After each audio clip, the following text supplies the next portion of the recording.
지금부터 2600년 전에 북이스라엘이 바벨론 느부갓네살 왕에 의해서 망합니다. 그때 포로로 끌려간 사람이 다니엘입니다. 하나님이 다니엘과 함께 믿음을 지킨 사드락, 메삭, 아벳느고 이 4명의 청소년들에게 지혜와 명철함을 주신 줄로 믿습니다. 그래서 바벨론의 느부갓네살이 다니엘을 관직에 세웁니다. 그렇게 다니엘은 바벨론 나라의 관직에 올라가는데 70년의 세월 동안 다니엘은 변함없이 고관의 자리에 올라가 있습니다.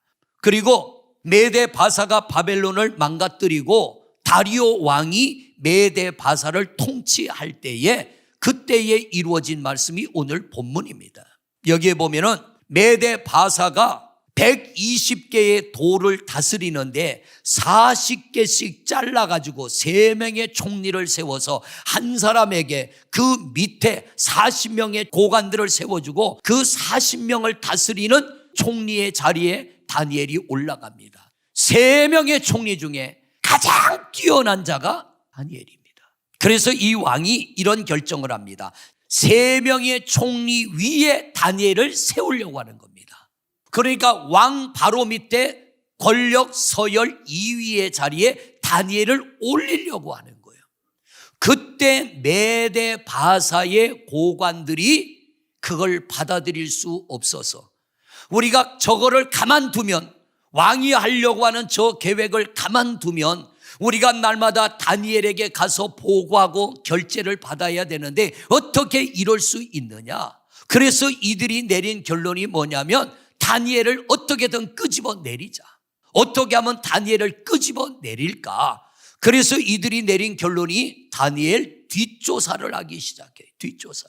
다니엘을 뒷조사를 하는데 그릇됨이 없고 거물이 없다는 이 말씀을 하나로 묶어서 표현을 하면 이런 겁니다. 부패하지 않았다는 거예요. 원래 이 사회의 문제가 뭐예요? 부패입니다. 타락입니다. 정치인들의 타락, 경제인들의 타락, 심지어는 종교계에 불교계도 타락하고요, 캐톨릭도 타락하고요, 기독교도 타락하고요. 첫째는 지도자들의 타락이요, 둘째는 종교인들의 타락입니다. 다니엘을 끄집어 내리려고 분명히 저 다니엘이 70년 동안이나 관직에 있었으니 분명히 허점이 있을 거다. 분명히 부정부패가 있을 것이고 윤리적이고 도덕적인 문제가 있을 것이고 나이도 많으니 나태하고 게을러서 제대로 감당 못한 사명도 있을 것이다. 우리가 그걸 찾아가지고 왕에게 고자질을 해서 다니엘을 자기들 위에 총리로 세우지 못하도록 막자. 그래가지고 총리와 고관들이 다니엘의 뒷조사를 한 거예요. 그런데 이 사람들이 얼마나 신경을 썼겠습니까?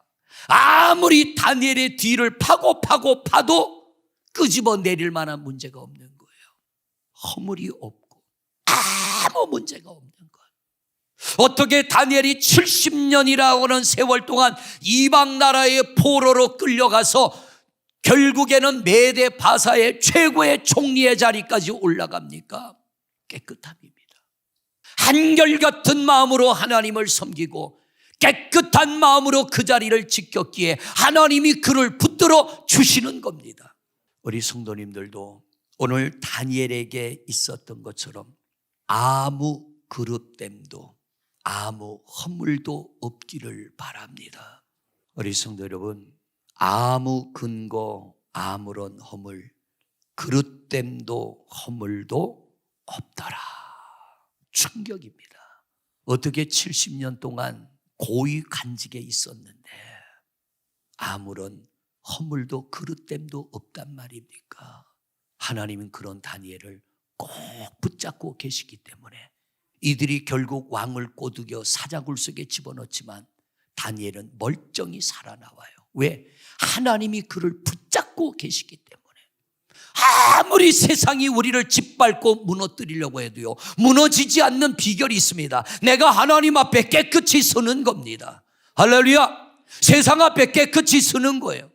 하나님이 아닌 것은 나도 아니고 하나님이 인정하는 것은 우리도 인정하며 살아갈 때에 분명히 여러분들의 그 착한 행실이 한국교회의 희망이 되어질 줄로 믿습니다. 아무 그릇됨도 아무 허물도 없는 다니엘처럼 우리가 신앙생활 제대로 하여서 정말 이 한 시대에 하나님 마음에 합한 하나님의 사람, 위기에 빠진 한국교회를 새롭게 세워나가는 귀하게 쓰임받는 하나님의 도구들이 되시기를 주님의 이름으로 축원을 드립니다.